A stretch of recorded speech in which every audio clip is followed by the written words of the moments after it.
దేవుడు ఒక మనిషిని ఎందుకు ప్రత్యేకంగా ఏర్పాటు చేసుకుంటాడు? సాధారణ జీవితం కాకుండా అసాధారణమైన ఉద్దేశంతో ఎందుకు పిలుస్తాడు? అపారమైన బలమిచ్చి ఒక దేశం భవిష్యత్తును ఎందుకు అతని చేతుల్లో పెడతాడు? సంసోనుని దేవుడు ఎందుకు ఎంచుకున్నాడు? అది ఓటమా లేదా త్యాగమా? ఈ ప్రశ్నలన్నిటికీ సమాధానం మీరు చూడబోయే స్టోరీలో ఉంది. నా ఛానల్ ఇంకా సబ్స్క్రైబ్ చేసుకోలేదా? అయితే ఇప్పుడే సబ్స్క్రైబ్ చేయండి, పక్కనే ఉన్న బెల్ ఐకాన్ కూడా నొక్కండి. ఈ స్టోరీ మీ హృదయాన్ని తాకితే నా వీడియోని లైక్ చేయండి, దేవుని వాక్యం మరెందరికో చేరేలా షేర్ చేయండి. ఇక ఆలస్యం చేయకుండా స్టోరీలోకి పోదాం. Be ready.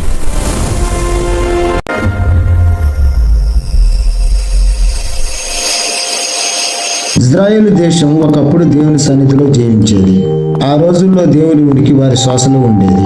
ఆయన మాటలు వారి హృదయాల్లో ప్రతిధ్వనించేవి. ఆయన ఆజ్ఞలు వారి దారిని వెలిగించే దీపాల్లా ఉండేవి. వారు యుద్ధం చేయకుండానే గెలిచేవారు. వారు భయపడకుండానే ముందుకు నడిచేవారు. ఎందుకంటే దేవుడు వారి మధ్య నివసించేవాడు.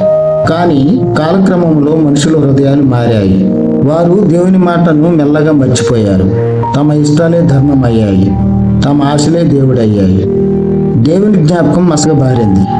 విధేయత స్థానంలో మొండితనం వచ్చింది. అలా పాపము నెమ్మదిగా వారి జీవితాల్లోకి ప్రవేశించింది. మొదట అది చిన్న నిర్లక్ష్యంగా కనిపించింది, కానీ అది రోజు రోజుకి గొలుసులా బిగుసుకుంది. దేవుని హెచ్చరికలను పట్టించుకోలేదు. దేవుని ఆజ్ఞను తక్కువగా చూశారు. అందుకే శత్రువులు వారిపై అధికారాన్ని సాధించారు. ఫిలిస్తీయులు వారి భూమిని ఆక్రమించారు. వారి గర్వాన్ని పగలగొట్టారు. వారి స్వేచ్ఛను తొక్కేశారు. ప్రజలు భయంతో జీవించారు. ప్రతిరోజు ఒక పోరాటం అయ్యింది. ఆకాశం కింద జీవితం భారంగా అనిపించింది. కానీ దేవుడు తన ప్రజలను పూర్తిగా విడిచిపెట్టలేదు.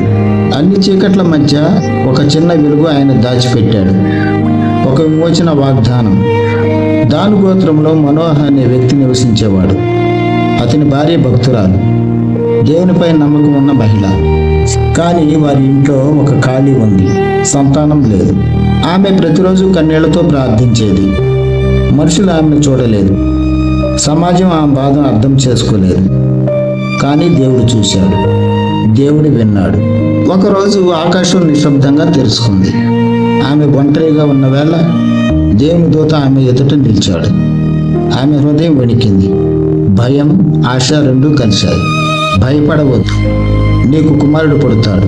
అతడు దేవునికి ప్రతిష్ఠితుడై ఉంటాడు. ఆ బాలుడు నాజీరు చేయబడినవాడు.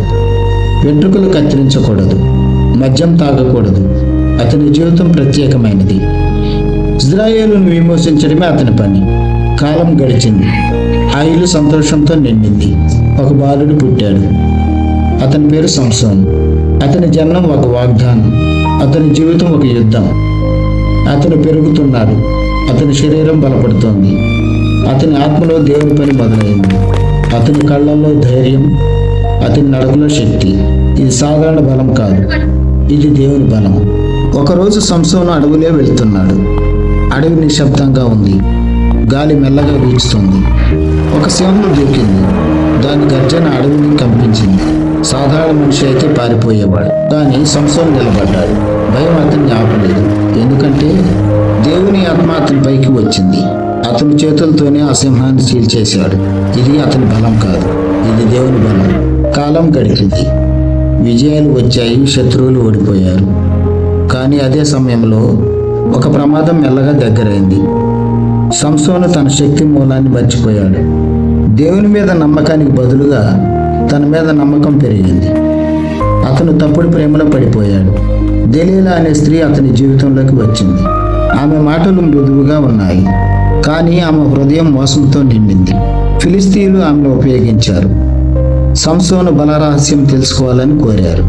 మళ్ళీ ఆమె అడిగింది. మళ్ళీ అతను తప్పించుకున్నాడు. చివరికి సంసోను అలసిపోయాడు. తన హృదయాన్ని తెరిచాడు. తన రహస్యాన్ని చెప్పాడు. ఆ రాత్రి అతను నిద్రపోయాడు. వెంట్రుకలు కత్తిరించబడ్డాయి. దేవుని సన్నిధి అతన్ని విడిచిపోయింది. ఫిలిస్తీయులు వచ్చారు. అతని కళ్ళను పీకేశారు. శక్తివంతుడైన సంసోను ఇప్పుడు అంధుడు. బంధనాల్లో, అవమానాల్లో, నవ్వుల మధ్య. కానీ అతని ఆత్మ మేల్కొంది.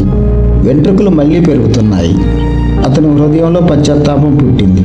అతడు దేవుణ్ణి పిలిచాడు, ప్రభువా, ఇంకోసారి నాకు బలం ఇవ్వు, నీ మహిమ కోసం.